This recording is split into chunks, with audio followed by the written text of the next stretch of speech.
Welcome to the Jeff Knows Inc. Entrepreneurial Show with your host, Jeff Lopes. We are live in the Jeff Knows Inc. podcast. I'm your host with big smiles here, Kimberley Olson. Kimberley, how are you? Good. How are you? Fantastic. I'm so excited to have you on. There's a lot of layers to you as an entrepreneur, as a mom, as a wife. So we're going to break them all down and get to know you a little bit better today. How I always start off with all our guests is just to get to know Kimberley, where you are in your life right now, what are you currently doing, and then we'll just let the conversation flow from there. So what's up? Awesome. Thank you for having me. I'm excited. A lot of layers. My husband would say the same thing. He's still trying to figure me out 11 years later. So I grew up north of Detroit. So we used to go to Windsor. We would cross the bridge and get into Canada when we were not really supposed to be there. So I'm very familiar with your neck of the woods.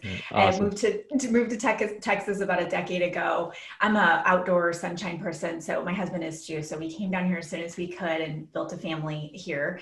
And I was in a situation where we had our babies really close together. Our second one was kind of a surprise. And I didn't do so well with the first. What's the age gap of them? A year and a half. That's what mine is too, a year and a half. Oh, really? Okay. Yeah. So you know what that was like. Yeah. I didn't do so well with the first one. I struggled with postpartum.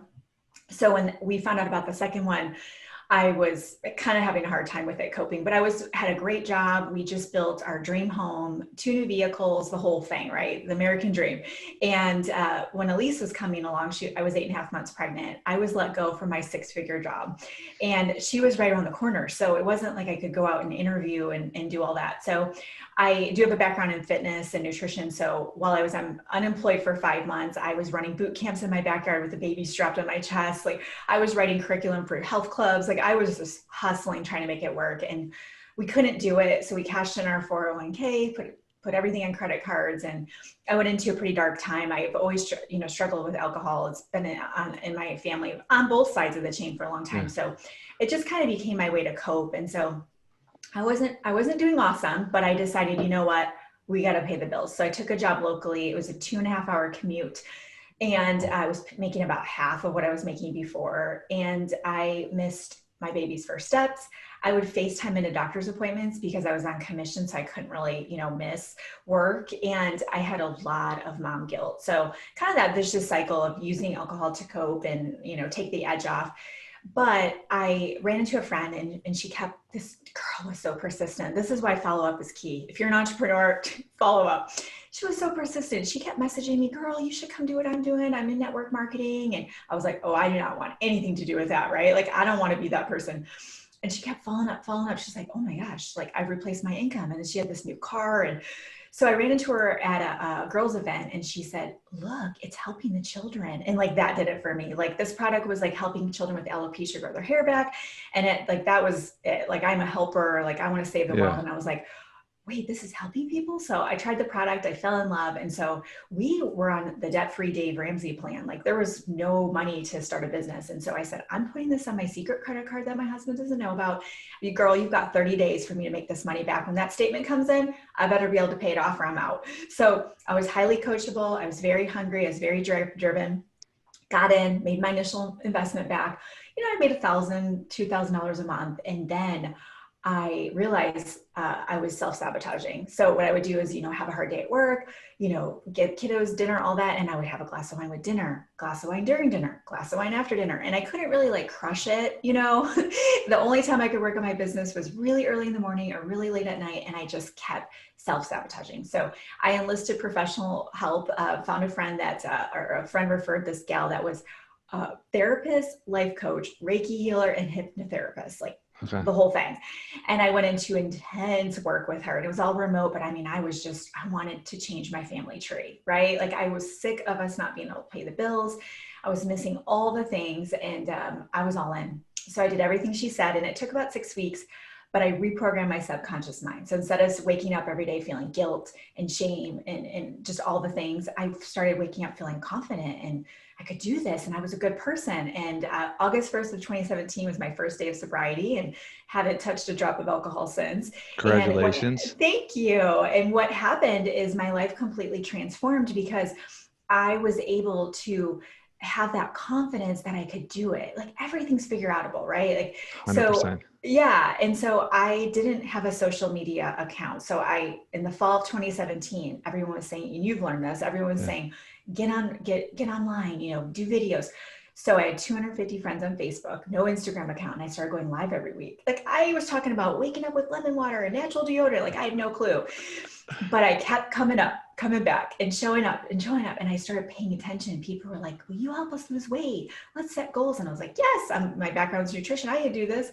So I started a Facebook group and I got to know every single person. And like what we talked about before we started, I thought I just led with value. I just served. I didn't even know what I was going to do with these people, but I'm like, I'm going to help you reach your goals. So that's how it started. I'm gonna dive in there one second, Kimberly. For sure. I just did a video. I'm doing these little videos, just like you. I'm doing these little videos. I'm trying to come up with them, and I pre-recorded a little video in my office today, and it's actually talking exactly what you're talking about. You started off with, like I said, 250 Facebook followers, and you started just feeding it out. You didn't focus on the current results, because if you did, you would have failed. And a lot of people are so scared of failure, they don't think of the long haul. And I use a metaphor of the bamboo tree, where it takes 3 to 5 years to grow underground, and then it spurts up within 30 to 60 days, it spurts up 90 feet. It's amazing. And it's just, that metaphor is so important for people to understand. It's the long haul. It's impacting one person at a time. I had a guest on, Evan Carmichael, and how I found Evan Carmichael, and he's a huge YouTube guru and all this stuff. And how I had him, the guy's got like 3 million subscribers on YouTube. It's insane. And how I had him, how I found him was, he was doing a live Instagram chat, and he had some lady pop on.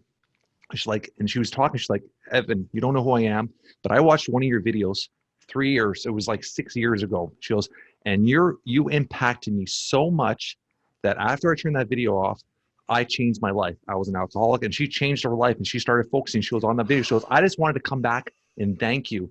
And then Evan was quiet for a second. He went back to find that video, and he only had on that video, I think he said he had 100 and something views. So it was one of the first videos. So if you think about it, 100 something people, reality is views is absolutely nothing in the social media world of nowadays.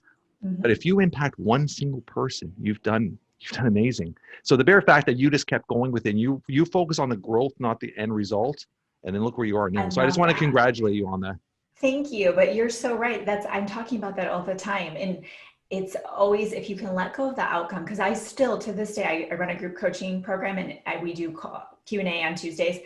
So how do I close 10 people this month? I'm sure. I'm like, you can't go about it that way.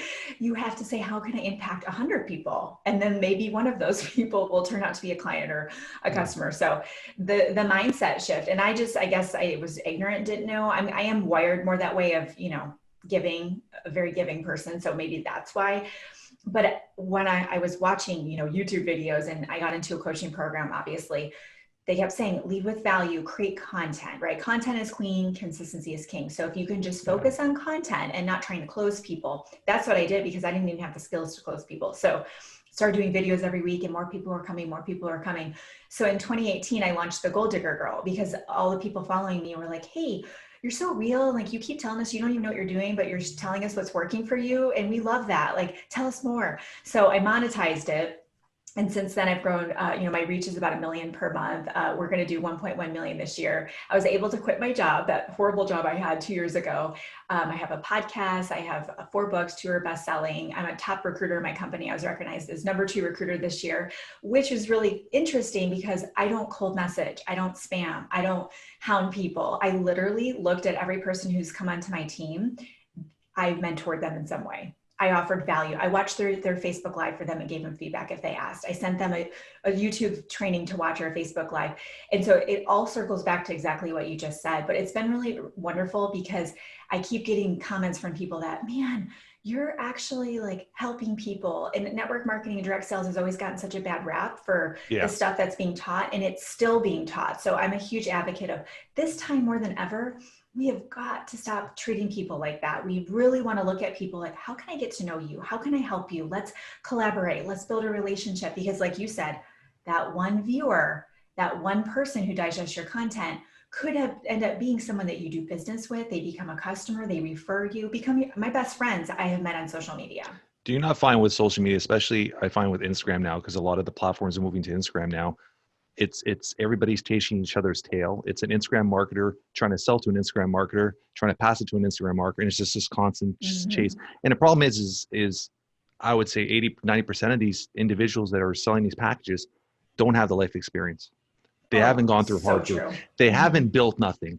And this is, we talked before going on air. That's that's another actual reason why I'm developing these programs, stuff like that, because I'm getting a lot of entrepreneurs on my podcast. I'm meeting through social networks, and they have these big coaching businesses, big branding. And when I sit there and I talk to them, they've never built nothing themselves. They've never experienced nothing themselves. I have guys doing coaching father programs. They have a 5-month-old, and what experience they have as a father. So, I mean, it's that growth and experience. I totally agree with you. And no one's talking about this. And this is why it's important. Yeah. If you can get, because being an entrepreneur is the school of hard knocks, man. Talk 100%. About grit, personality, grit, and tenacity. I always talk about this. You develop it through the struggle. This is why with parenting, it's so hard, because you're seeing them struggle and you're like, I gotta let them struggle, because if they don't go through that, how are they going to develop those character traits? So if you don't go through it, and like those late nights where you're just like, I don't want to work on this right now, but you have to pull deep inside of you and make it happen. That's how you create it. And that's how you get these breakthroughs and you create something amazing. Well, if you don't go through that, how can you teach that, right? Like, how can you go and grab someone under your wing and teach that? And I think what happens is people are jumping the gun a little bit, and they're like, cool, I'm going to roll this out because I can make money doing it. But then what happens is that person isn't able to mentor properly. So then that student is like, oh, what a waste of money. I just wasted my money. This isn't work. Coaching's horrible. And it's like, no, it's not. It's definitely the most incredible thing I've ever done in my whole life is coach other people. So where do you see yourself coaching wise? Where do you see yourself growing over the next, say, 2 years, 3 years? Yeah. Because obviously you have a passion for it. You got a big smile on your face. Yeah. I love that. I love that part of it, right? Well, I finally learned to scale my business. So what that means is I can coach as many students as I want to with the same amount of effort. So I do a group coaching once a week, like I talked about. And of course, I build out the content, the back end, and the modules, and put new stuff in there. But I have coaches now that do the weekly check-ins and hold people accountable. So I have, hundreds of students, probably, 500 students in my programs. And my goal is to get to 5 million next year. And the reason why is because I believe that if I can be a light to these women, it's mostly moms because that's my avatar. But if I can get these moms, feeling more confident, feeling valued, speaking their voices to their spouse, parenting their children. Like, I can't tell you how many moms in my programs are like, oh, my kid, she's had Instagram since she's 12. No, like, you are the mom, you get a say in that. It's your responsibility. Could I hug you right now? Yeah, right. It's your responsibility to raise these children. God gave them to you. You were handpicked to be their parents, which you're more passionate about this than anyone I know. God handpicked you to be their parents. So if I can get these moms speaking to their children differently, to their husbands, growing their businesses, their husband's going to show up differently at work. Their kids are going to show up differently around their peers. My daughter is 6.5 and she's in a leadership training program for entrepreneurs. How do you think she's going to be when someone tries to bully her?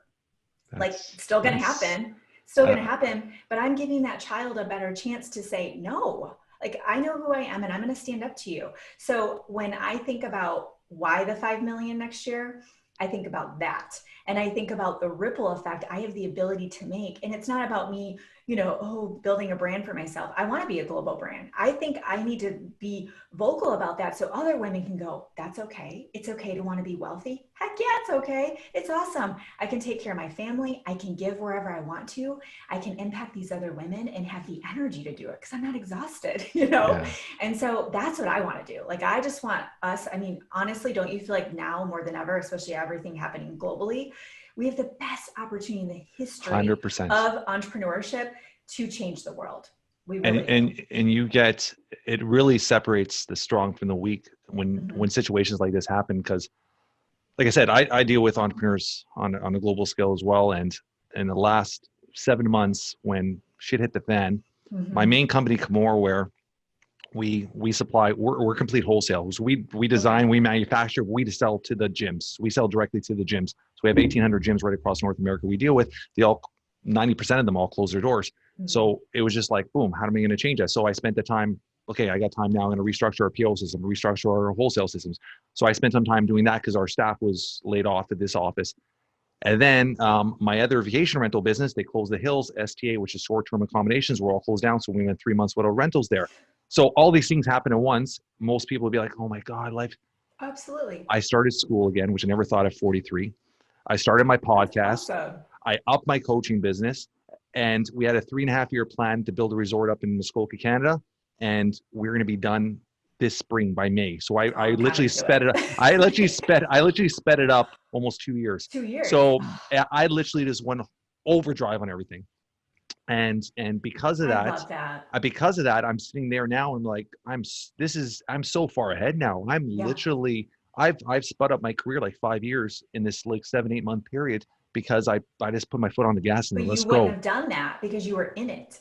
So to 100%. stop and work on it, you were 100%. able to pause and then take huge leaps in your business. 100%. And I know this is the whole pandemic has been tragic for a lot of people that have lost lives. But as an entrepreneur, this was an opportunity to take advantage. And the people that haven't taken advantage is because they're playing the victim card. And you can never play the victim card. You just got to keep readjusting yourself, replaying your cards, and just keep moving forward, right? So I love everything you're doing. And it's, we talked before doing air, like my biggest thing as an entrepreneur is to impact fathers that are entrepreneurs. And I love that you said you focus on moms that are entrepreneurs. So maybe we should have a little big retreat separated. But yeah, so it's amazing how you're impacting. And I love your aspirations because you got the energy, you have the smile, you're passionate about it, and you know what's going to happen, right? As long as you put your mind to it, you know what's going to happen. So one thing you're talking about, your daughter and impacting her, I just wanted to talk about this is with my kids. There's so many things I try to teach my kids to prepare them for the real world. I'm trying to teach them how to be entrepreneurs, right? I'm teaching them sales, how to sell themselves constantly. We do as a family once a month, we call it fear day or something. I find something they're scared of and I make them do it. And I'm a strong believer. Amazing. I'm a strong believer that, and I've always said this, is fear is taught by parents. And it's always, don't touch that oven. Don't run down the stairs. It's this constant protection of a parent that puts this caption, almost this shell around their children, which puts fear in them. And they grow up to fear things. They grow up to fear challenges because they see people failing, whether it's on TV, through their friends. So I focus on teaching them not to fear. And if I could grow and build this in them as children, when they get older, they're going to be able to take more chance to do stuff like that. So I think it's a big part of parenthood is getting your children not to fear taking chances. Yeah. And it's something I push and I stride all the time. And I'm also, as a parent, I don't when I'm talking about even protection, I'm very straight with my kids. And I say, listen, there's a lot of mean people in this world. They're going to be mean to you. They're going to try to put you down, especially my son, because he has CP, cerebral palsy. And for the longest time, he was wearing braces. And I made him sure that he knew how to respond when somebody would question his braces or question why he walked a certain way.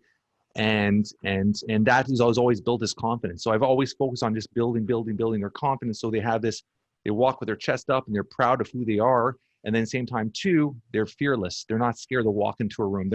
My daughter, a year and a half ago, we were playing around with public speaking and all the stuff. I was joking around with her and she had a little presentation in the school in front of her class with 20 people. And actually on my storyline, you'll see it. She had to do a presentation in front of 20 people and she was so scared to do it. So I sat with her, I trained her and I taught her. And mentally, I went through about 2 weeks of preparing her. And I said, you know what? We're going to enter something. And she ended up entering a contest with all these schools.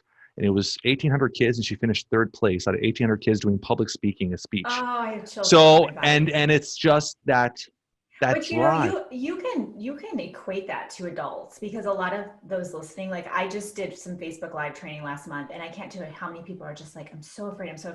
This is funny. I don't even think I've said this anywhere yet. So I finished college undergrad off campus because it was too slow for me. I'm ADD. So I had a 3.9, whatever, something good. And the final semester, my senior year, it was all remote, sent everything in. So I didn't really have a relationship with the teacher. final class, I get a D. And guess what the D was in? Video. And I've made millions by being in front of a camera. So no matter, and I just don't even know who that teacher is, but I wish I could just like send her like a link to something, right? Like my reel or something. But it's so funny that you said that about your daughter. Like all of you listening to this, you all have your thing. You have your thing that you've been carrying since you were a kid, that you're like made this up in your head that you're not good at something. Or the biggest thing I hear is like you're going through personal branding right now is like, well, who am I to have a brand, or who am I to, say that about myself on social media? The cool thing is it's fair game. Like anyone can come on right now and you can start building a brand, and building a personal brand isn't the gold digger girl. Building a personal brand is you. So who are you? How do you want to show up? Who do you want to serve? And what do you want to be known for? And it's awesome because you're going to focus on something either you're learning, like how I was learning social media and teaching it, or something you have experience in. I mean, online right now, homeschool, if you're like a mom rocking it, or, a dad who's like, cool, I found a way to build a business on the side while I'm, working at an executive job, like you can turn that into something. And I think we have to realize like we do have stuff. It's so cool that you're like actively like ahead of it with your kids, because a lot of us have to undo all the stuff that our parents, they didn't know any better, So we all have our things. And I think just whatever it is, like you said, face the fear. That fear is your guidance system. It's telling you this is actually the thing you need to lean into, because on the other side of it is greatness. It's not a bad thing. It's actually like literally if you just follow your fear. I do it all the time. It's like my business plan. Follow the fear and do it anyway. Yeah, 100%. And I think that is the biggest thing is that you're hitting the nail on the head, right? It's the fear of failure. And people are so consumed with what people are going to think of them. Absolutely. And if you actually go through the right thing, I have an actually video, and it actually said, "Stop giving a shit what people think of you." That's actually a video I have on Instagram, and it's true. The minute you could actually separate and stop giving a shit what people think of you, or worry about you, or their thought process on what you're doing, then you'll be happy finally. It's just find that happiness, find that balance of just, I'm doing this for myself. If I feel it's right, and I'm not hurting no one, then go right ahead and do it. For it. Yeah. And sometimes we think it's all about like what we think people think of us in social media, but sometimes it's our spouse. A lot of people are trying to build their businesses and their spouses are like, is that even real? Like, what are you wasting your time on? And my husband just said, he goes, did you really have to tell everybody our budget was $80 for Christmas like 3 years ago? He goes, that's not true. I go, yes, it is. I go, it was $80 and we went to consignment shops. And I was so excited because I went in and got a bunch of stuff for the girls for Christmas and spent $36. And I sent you a text and I was so excited. And he goes, really? I go, yeah. He goes, do you really need to share that with people? I go, I do. He's like, oh, okay. It's your story. It's my story. And I love it. People watching need to go, Christmas is around the corner. That's our budget. Oh my gosh, she was there and now look at her. Maybe I'll get out of this situation. Like I have to share that so people can see themselves in me. And it's uncomfortable sometimes, right? Like I had to have that conversation. But those stories, honestly, Kimberly, those stories are who you are and what makes you and what's going to make your children. You're saying something right now that's resonating with me. And I just want to bring it up right now. I never even told anybody this, but my parents are blue collar workers. Besides my grandfather, I'm the only other entrepreneur in my family tree. And I still remember till this day, every time it was about 3 weeks before Christmas, my parents used to take me and my sister, which is a little older than me, and we'd go to this warehouse down in Toronto. And this warehouse, you'd walk in and the children weren't allowed in this warehouse. It was a toy warehouse. So the children had to sit in the room. I'm 43, so I was probably 8 or 9. So you're talking about 30 something years ago. Yeah. We'd sit in a little room. You'd walk in to give garbage bags to my parents. And then you go through this warehouse up and down these aisles apparently, and you pick toys, and they're all toys from 2 years, 3 years, discontinued toys. So they're all in clearance. Like, so you get a toy for $30, you get it for $2, $3. And my parents on a budget, that's where they would do our Christmas shopping. And they would come back, they would throw the garbage bag in the trunk of the car. We would not see that trunk. We weren't allowed to see anything in there. And then the night before, we knew it was in there, obviously as we got older, the night before they would pack it, put it under the tree. So the bare fact that as a child, I didn't know whether the difference of if that was expensive or not. My mind was, it was my parents they loved me so much. They were doing whatever they could to buy me that gift. Give you a good Christmas. Yeah. And I always tell everybody this. Kids do not want materialistic items. They don't need items. They want love from your parents. And I think that's the biggest loss thing a lot of parents do. And I find this with entrepreneurs, and this frustrates me, is I'll be out with an entrepreneur business, whatever, we're out for the day, and they're like, oh, I'm gonna buy this for my daughter. Why? She did this and this. And in my head, when my daughter accomplishes something, she wins a recital, she does something, to me, I rather, hey, Sierra, we're gonna go that's a great job. Let's go hang out for the day. Let's go have lunch together. Let's go walk around the mall. I'll buy her something, but just spend the day with me. I want to reward her with time. And I think a lot of parents don't reward their children with time. They reward them with gifts. And kids don't give a shit what they're getting. As long as you're there with them, that's all they care. Yeah. And I don't know what your situation was like, but my parents are divorced. So my mom was working all the time, and we never saw her. And like, I love quality time, right? Like, that's important to me. And it's so interesting because like, one of the things that's been really a shift for me this year is that I work about 30 hours a week. I was working, 50, 60, 70 hours when I was working full time and building my business. Yeah. And now that I'm out of it, I'm like, that's why I do this, is because and like you, my team knows 3:00 till about 9:30. Don't plan on me messaging you back. Like, my whole audience knows that I don't go live then. I don't do anything then. I do it during the day. I get into mom mode, gymnastics, all that. And it's been so amazing to say, I get to choose how I build this. And I just had this in a group coaching call question. How do I get it so I'm not in front of my computer all the time? And I was like, you either need to, she goes, I know time blocking. I'm like, I don't think you do if you're in front of the computer all the time, but you might need you might need a virtual assistant. You might need some help, but we get to design this. And why are we doing this? We will justify it like, oh, I have to be in my office because I'm working and I got to create this thing, and ignoring our family all weekend. No, the whole reason we're doing this is to provide for our families. So we have to keep that clear, because it's easy. Like, I'm a workaholic, so it's easy for me to like justify it. And so it's been really, really great this year to make that shift, to be intentional of like, no, I get to choose when I'm working. And my staff is huge now. It was just one person last year. We have so many people on my team now, contractors that are doing it. I'm not the one that has to do everything, because I want to be with my family. And if you're listening, you're like, oh, I'm just so exhausted. Get some help, delegate, and spend the time with your family. Because you're right. Your kids are 12 and 14. Mine are 4 and 6. Next time we talk, they're both going to be older. All of our kids are going to be older, right? Yeah. It's just flying by, and we need to make sure that we're there's a statistic that says 80% of the time we spend over their kids is before the age of 18. Oh, I know that? Chills. I'm gonna cry. I'm gonna go get them out of school right now.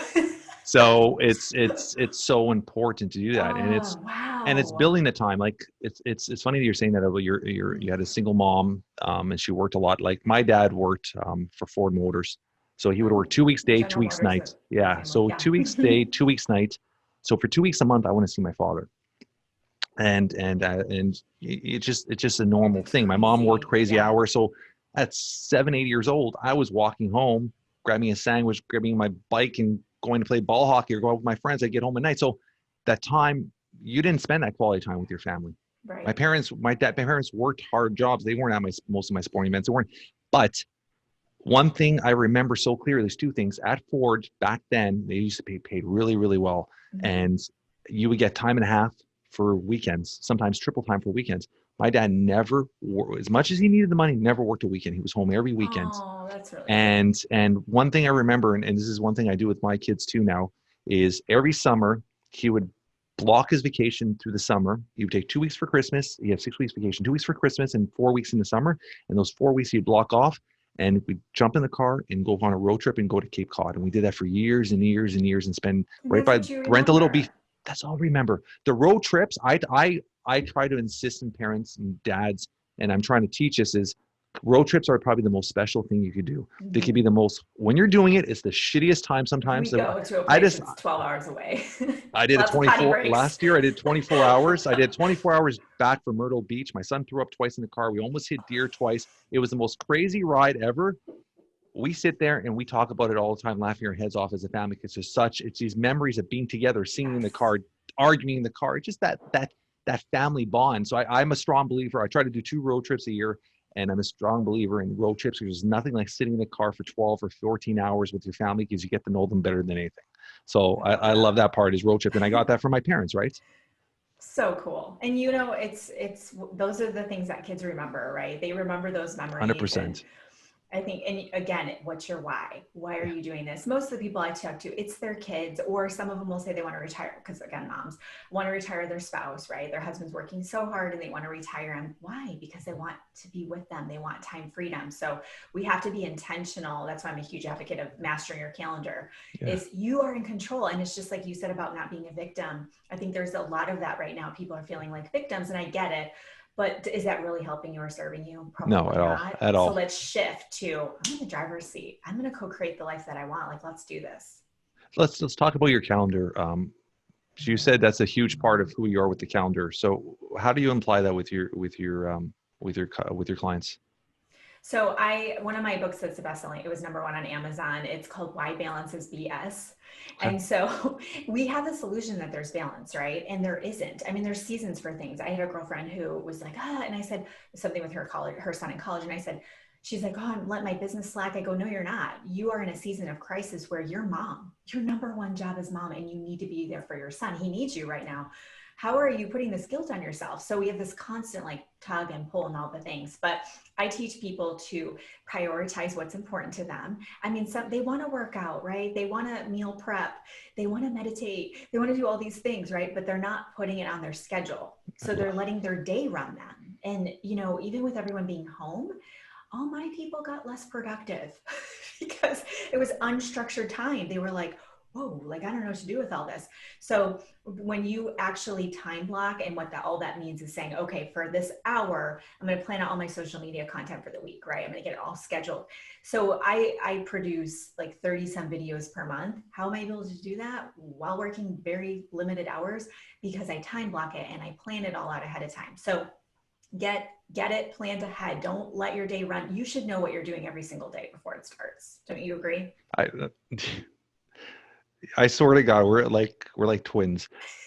Everything I do, Kimberly, is on a schedule, and I preach schedule.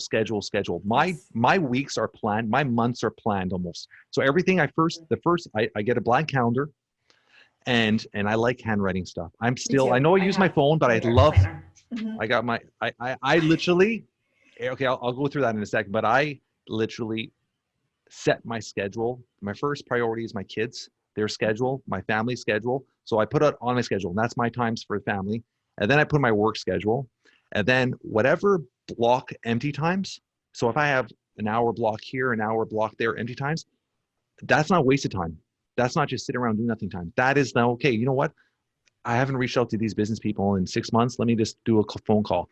Let me plan something else out. Let me think of, I use those times to catch up with people, catch up with friends, make a phone call. Like I make sure, even those blank times, if they're during the day, I'll utilize that for something else to get ahead, or I'll think of something ahead of my schedule and bump it up. But everything I do is schedule. And I'm a strong believer in do lists. I still hand write a do list every single day. Yeah, I'm right in front of me. Every single day I hand write a do list, and I go through it, and whatever I don't accomplish on my do list, because it's that sense of accomplishment. You're checking it off. I got this done. What a great day. If I miss 2 things, okay, cool. They're bumped on the top of the next list next day, and I'll prioritize it. And it just, and just, that's how my days go. Even on weekends, it goes. So when I wake up in the morning, throughout the night, I'll email it. When I'm home at night, I won't physically write it, so I'll email myself. So in the morning, when I open my computer, I go through all my emails, and add. Got my schedule for the day. I'm ready to start my day. But then it's like your mind is cleared, right? You're not 100%. having that constant, like you're like thinking about the things. I email myself all the time too, which is funny that you do that. Yeah. But the resistance I get with that is people will go, it's so like strict and rigid. This is the thing. It might seem weird to schedule unstructured free time, but when you do it, while you're in that unstructured free time, you're not thinking about all the other stuff because it's on the calendar. It's done. It's there. Yeah. So when I'm in this podcast with you right now, I'm not thinking about, Halloween and getting the girls ready this weekend for that time of this recording.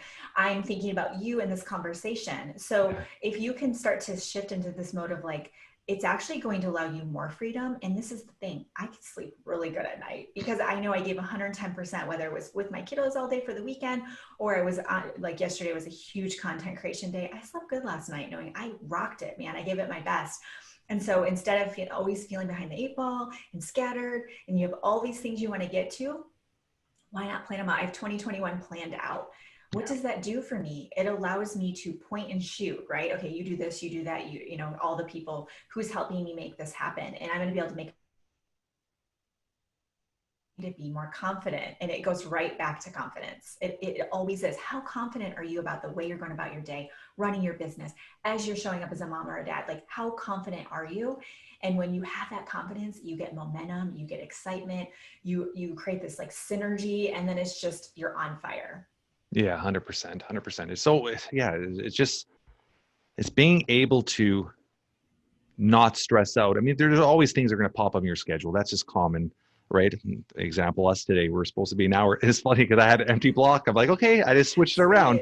And I actually, as we're talking, before we went on air, I was making some personal videos for myself. Awesome. Good job. I'm like, okay, well, let's flip it around.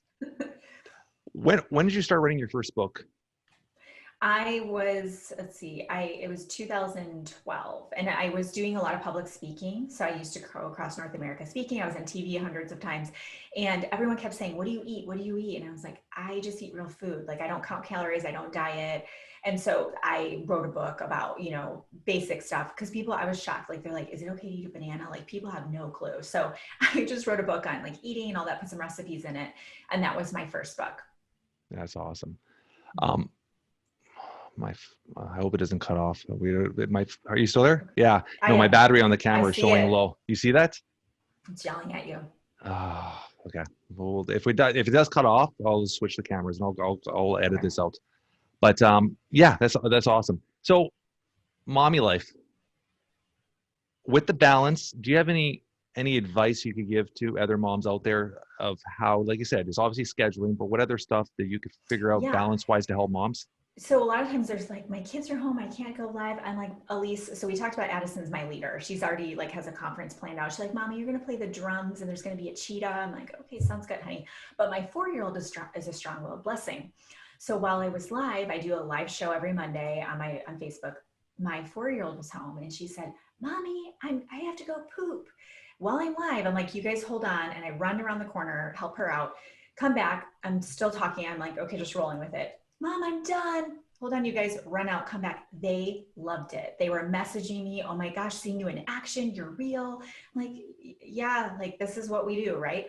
So involve your kids as much as you can. Let them be on your videos, let them pop in, let them take pictures with you. So then they start to understand that it's a constructive thing, that they see what I'm doing. They see the cards that come in the mail, the gifts that come in the mail. They see people on Zoom. They're like, hey girls, like all my people know my girls. So what that does for them is then they start to be okay in front of the camera. They feel confident talking on video. They start to see, they have little jewelry businesses and are selling things to, Addison has a YouTube channel. Like they start to see like, oh, creative expression. Addison does videos on confidence and you can do it. And God placed your dream in your heart. I'm like, what? So they're like little mini-me's, right? So it's exciting because I can see like at such a young age, they're going to go about their life a lot different than I did. Yeah. And so stop trying to be all ready and have the perfect office and all the things. Start to show people your real life now. And I'm telling you, the more real you are and genuine and just off the cuff, the quicker you're going to build your tribe because they see themselves in you and they're like, she's just like me. If you've been in church before and you feel like the pastor's talking to you and you're like, this sermon is totally for me. That's what you want them to feel like when you're on camera, like you are talking to them. So get that person in your mind of who you're trying to connect with and let them see your real life world and what it's like. And you will build your tribe so fast. You'll remember this conversation and go, oh my gosh, they were right. Like it really does work. And it's fun because it takes all the pressure off. I love you're saying that because I'm kind of struggling with that right now because I'm trying to be as real as I can through Instagram and I do videos myself. If you actually see a video, I was talking with one of my friends that was on our podcast, Adam Jablin. And I was just talking about my son and actually I just posted the other day and it's just me like gleaming about my son. And I'm like, oh, I just want to hug him. And I didn't know we were recording this. And then I'm like, oh my God, this has been all recording. And then I actually put it as a clip out there. And a lot of people are like, you're a business coach. You shouldn't be doing that stuff. I'm like, that's me. That's me. And then a lot of people are like, you should be posting this way and they're trying to give me advice. And I'm like, but that's not who I am. And I can't just be unreal. It bothers me. And I'm like, I'd rather take longer to build myself, but build who I am. And and that's one thing, like I said, a lot of people were trying to give me advice and trying to go against what you're saying, which I appreciate. Yeah, it's hard. I've had a lot of advice from people and I didn't do what they said. Oh, And 100%. it's made me a lot of money because they were doing the same thing, like, well, this and this. And I'm like, doesn't feel right. And so I just follow my gut. That's literally my plan. Like, there's not a real plan here. I'm just constantly God, intuition, divine, download. Okay, follow that, follow that. And for you, like, you're not, you have a presence about you and posture, but you're not intimidating. Like right away, I was like, oh, this guy's like so cool. Like, I want to get to know him. Yeah. And I think that the other coaches out there, they do come off like there's a wall and there's this, and that's not, I don't know. I just feel like it's going to serve you to be the way that you are. Cross my fingers. We'll see. Like I said, I'm confident in what I know. It just it's getting out there and talking to individuals and getting out there with yourself. There's a few things I always ask, a couple questions at the end, but I will go back and forth. But if something were to happen to you today, in a few words, how would you want to be described or remembered by your closest little network? I would want content creation day yesterday took my voice away. I would want them to say, man, she spoke truth and light. She made me see stuff that I didn't even know was possible. And she was right. And I'm so glad that she spoke that vision to me, because I don't think I would be where I am without her painting that picture for me and really believing in me when I didn't believe in myself. Yeah, that's good. I like that. Sweet, short, honest.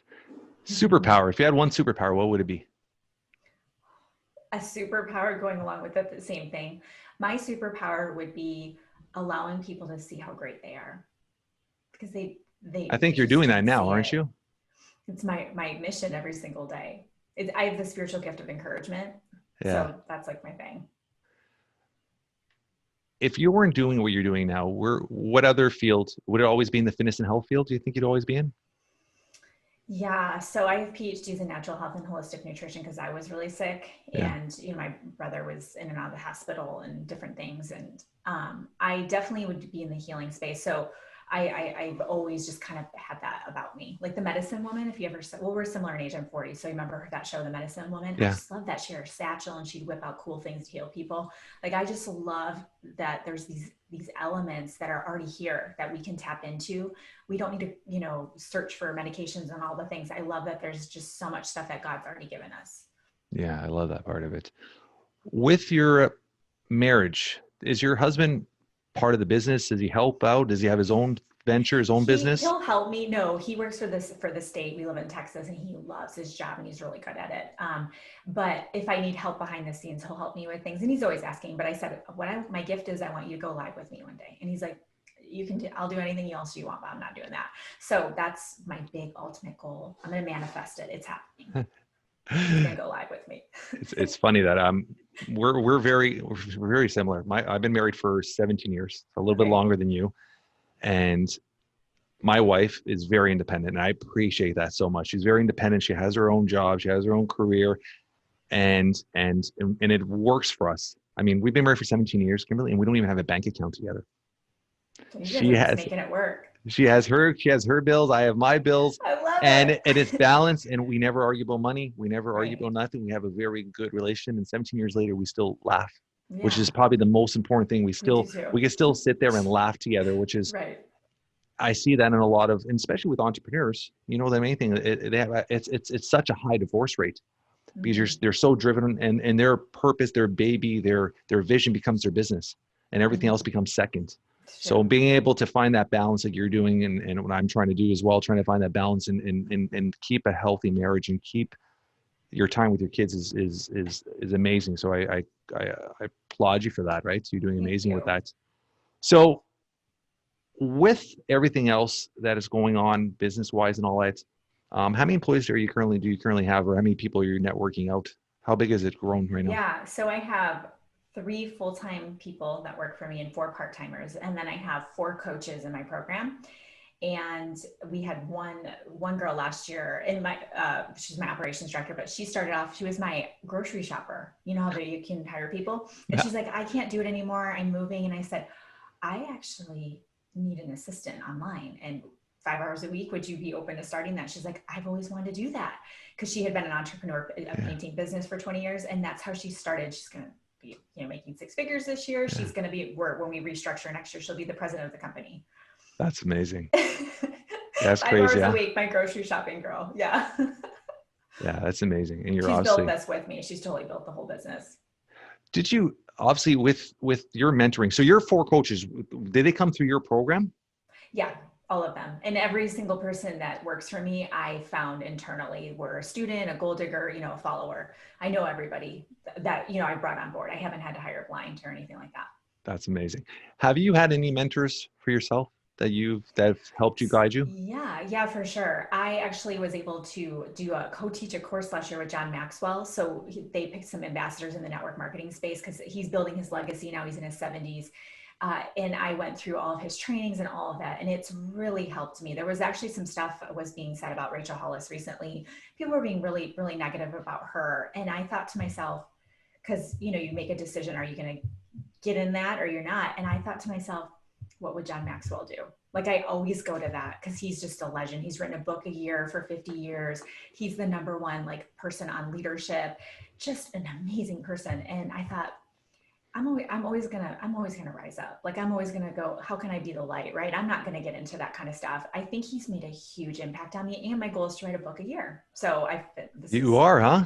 Yeah. So I'm on track to do that. And do you have a ghost? Do you work with a ghostwriter? Because I write it all myself. Okay. Because I just got a publishing deal right now for 2 books. I have my first book coming out in January. Awesome. And it's on father and entrepreneurialism and all that. But it's a lot of work on top. Oh, it's a lot of work. Night. There's no, and I worked with the publisher. This last one, The Art of Self-Discipline, released a few months ago, and it was so hard working with the publisher and deadlines because I'm used to just writing in the car on the way to our place in the mountains. So, it was hard.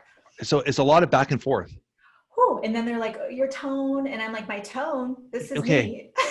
Okay. So I'm struggling with that right now, Kimberly. Oh, I'm struggling with that hard. Because I just got a section of the so they re-edited the first 4 chapters of the book, and I got it back. And I'm like, you just changed half my stuff. And I'm reading it now. I'm like, this is not me. Yeah. Mm-hmm. So this is okay. So I'm not the only one going crazy here. It is. Huh? Oh no. So the next one, I said, I want to meet with you for first right of refusal because I don't want to do that again. And they're like, we release you. You can go ahead and write your next book because it was pretty much written. So that'll be coming out in the spring. I will not be doing that again. No. So it's different. I worked with a different publisher previously, and they just took my book and published it. This one, I was writing the book that they wanted to write. So it kind of depends on the situation. There's different experiences that you can have, but I did not have a good experience. I don't want to be put in a box when I'm writing.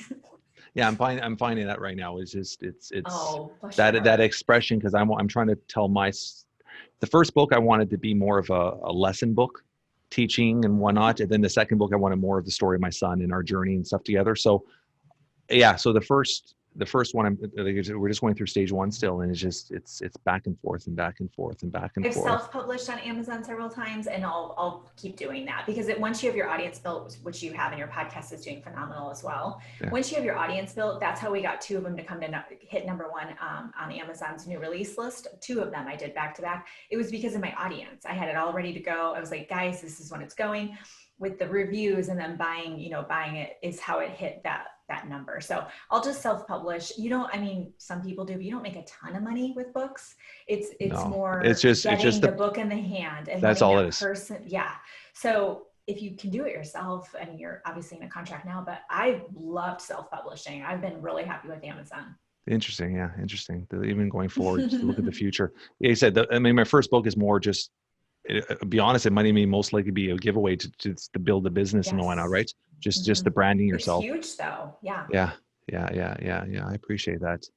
Yeah, interesting. I was going through it, and I'm like, in my head, I'm like, and I was like, I wanted to reach out to a couple people and ask them, like, oh, is this normal that I feel restricted? I feel like my story is not being told. Mm-hmm. Yeah. Yeah. I went through that too. And I was like, okay, this is how you want me to write. Okay. Got it. So no, I can't just talk like my normal self. So I had to shift the rest of the book, and I just did it to get it done. But I'm like, noted, I will not do that again. This has been amazing. I greatly appreciate you coming on. This is, I would like to have you back. I'll look at your schedule. I know you said, it'll be when our kids are adults, hopefully not that long. So I'll have you on. Quickly before we go, what is your podcast about? It's called The Gold Digger Girl, and it's all about online strategies and simple systems to build a business on social media, because that's how I built. Yeah. And it's all just short, kind of bite-sized content. Me, So it's on all, a lot of them solo, and then sometimes I'll interview people on it, but I'm on it by myself a lot. But it's more of an educational platform. Yeah. So Awesome. I'm very tactical. Like I always bring strategy in, but Instagram stories, how to get a lot of views on your Facebook lives. Like I'm very tactical in my teaching. Okay. Very cool. I got to check that out. Thank you so much, Kimberly. On all our show notes, I'm going to put the podcast, links to podcasts, links to your books, links to you as a coach. You're doing amazing things as a mom, as a wife, and as an entrepreneur. So, and you have so many layers. Like it's so many layers to you. And as you're talking, like you said, you're doing public speaking 2012. It's when you just look at your Instagram account, it looks like you're just, like you said, you're focused on your coaching. There's so many other layers to you, and how, and people have to realize your journey. It's been a journey to get here, and you've put your hours in, and it's obviously coming together beautifully. So congratulations on all that. And I appreciate you coming on, and yeah, thank you so much. Is there anything else you want to say to the audience before we go? When you guys watch this episode or listen to it, take a screenshot, throw it in your stories, and tag me, and I'll shout you out. It's the Gold Digger Girl on Instagram, and it's GOAL, the Gold Digger Girl. We'll put all the links Jeff on it, and then we'll give you a shout out. Awesome. Thank you so much, hon. Thank you.